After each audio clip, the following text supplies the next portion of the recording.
Hey, it's Emma Mills here, your host of Focus on the Fun Stuff. And today I'm going to be talking about when it doesn't feel as fun as it should do. And most annoyingly, it's because you've got some support and you've delegated tasks, projects, you've given over things to other people and you feel no better off. Like you still feel exhausted, behind, weirdly resentful that it's not saving you any time. And I've definitely been there too. Lots of our clients have been there. And today I just thought I'd dive into why there's a couple of hidden reasons why just delegating stuff doesn't work and why you still end up feeling shitty and tired and like your head is full of spaghetti. And instead, this podcast is going to be a short, snappy one. I'm just going to give you some things to fix instead. So if you've ever outsourced a task and still ended up feeling like the bottleneck, this episode is your permission slip and your plan of how we're going to fix that. So let's get stuck into it.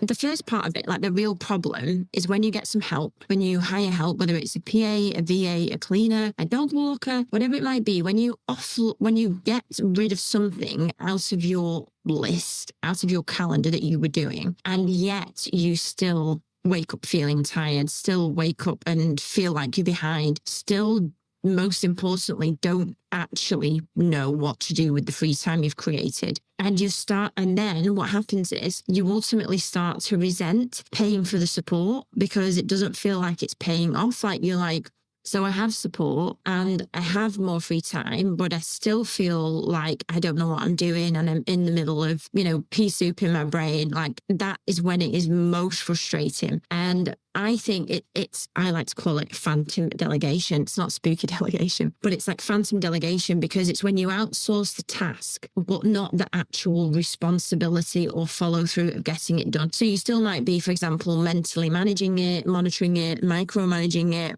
all the M's, or worse, doing extra admin just to be able to delegate it properly. So then you get like the guilt, the pressure, the kind of frustration. It's then easy to scroll and see everyone else with 5 a.m. productivity mornings and living their best life and getting everything done that's important. And you feel like you're doing extra stuff just to be able to delegate and actually get things done. Does that make sense? Like, you think like, why can't I get my shit together when I actually have some help?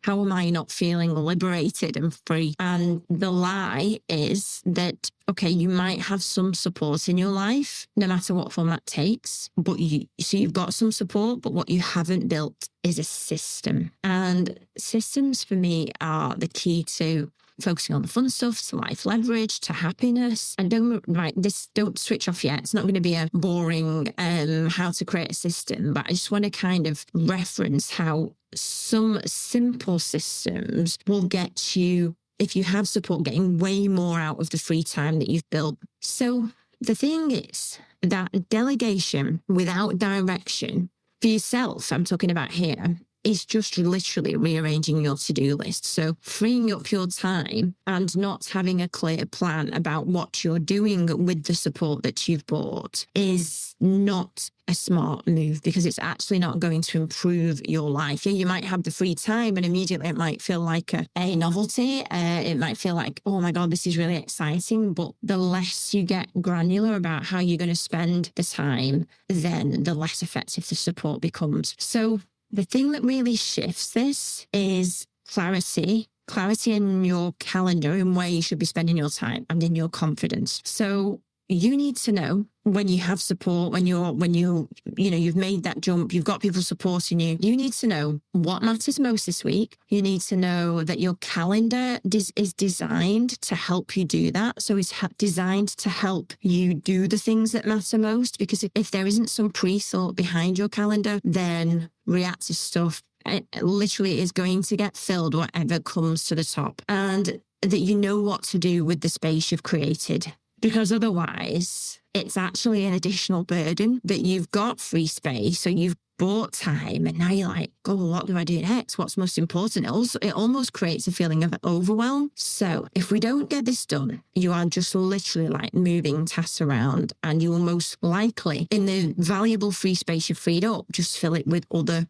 random tasks. So one of the things I teach inside my course and coaching and my newsletter, Win the Week. In fact, if you're not a subscriber to Win the Week, the link's in the show notes of the description. It goes out every Sunday night, and it's either a method, a story, a teaching, something that is going to help you make this week the best one yet. Because I really believe that winning the week is the most important thing we can all focus on doing, because if you win each week, you've won the year. So, and anyway, I digress. Inside Win the Week, I teach the pause framework. It's instrumental in making my weekends happy and my weeks happy, because I do it every Sunday. And whether you're managing one virtual assistant or an employed team of 20, it really works. Now, I do it on a Sunday, and the pause framework is, this is what it looks like. So P is for prioritize. So I always decide on the 3 biggest outcomes for this week. What are the 3 things that by Friday I'm going to feel elated by, that they're done? It's a really... What is a Monday morning if you don't go into it knowing exactly what the most important thing is this week? So in pause, for the P, I prioritize what those 3 things are. A is announce. So I might tell Joe, my boyfriend, I tell Bex, my PA, might be Matt, the ops manager. I tell them what those things are. I make them really visible, just to say, hey, these are my 3 non-negotiables this week that I need to get done. That really helps for me with accountability, and it also helps other people know how to support you best. The U in pause is my most favorite part of this every Sunday. So I uncommit, and I basically say no to anything that's in my calendar this week. Do you know, like sometimes when couple of months ago, you might have agreed to a meeting or a call or a virtual coffee. And like when you look on a Sunday, do I actually really need to be in that? Can I reschedule it? Can I graciously dip out? That is by far my favorite thing to do. Rip out things from your calendar on a Sunday night and carve out more free time. So uncommit and say no, clear or reduce anything that is not keeping you on mission. And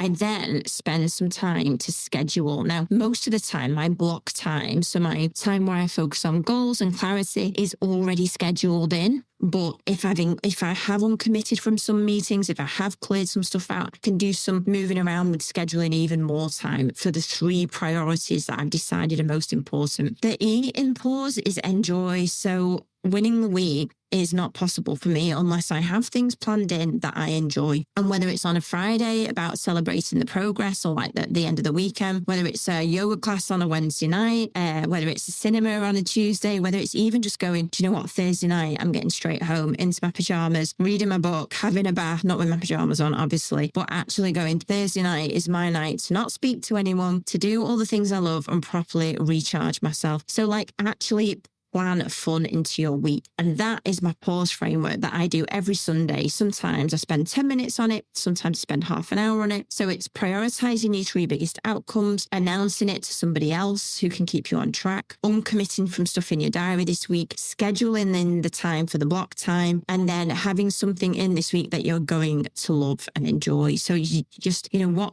this podcast is focused on the fun stuff. It's about making sure that your days and weeks are enjoyable. This isn't just, it's not about time management. It's about getting your energy back, because, we can be as productive as we like with time management, but if we don't have our energy, if the week is not lighting us up, then it makes it very hard to make meaningful progress. And what is the point if we're not enjoying the journey? So a little challenge for you. When you're listening to this, write down your 3 biggest priorities for this week. And I want you to ask yourself, if those are your 3 biggest priorities, is there time in your calendar this week or next week to get them done? You can most often see what somebody's priorities are when you look at their calendar. And if I looked at yours next week, does it show me what is most important in the calendar to get them done? Because if not, you don't need another tool. You need a system of how you're going to optimize your time that's freed up with the tasks that you've delegated. And this is why people feel stuck and frustrated that delegating isn't the win-all solution they thought it was going to be. It's because they're not properly using their time and planning it in how it should be. So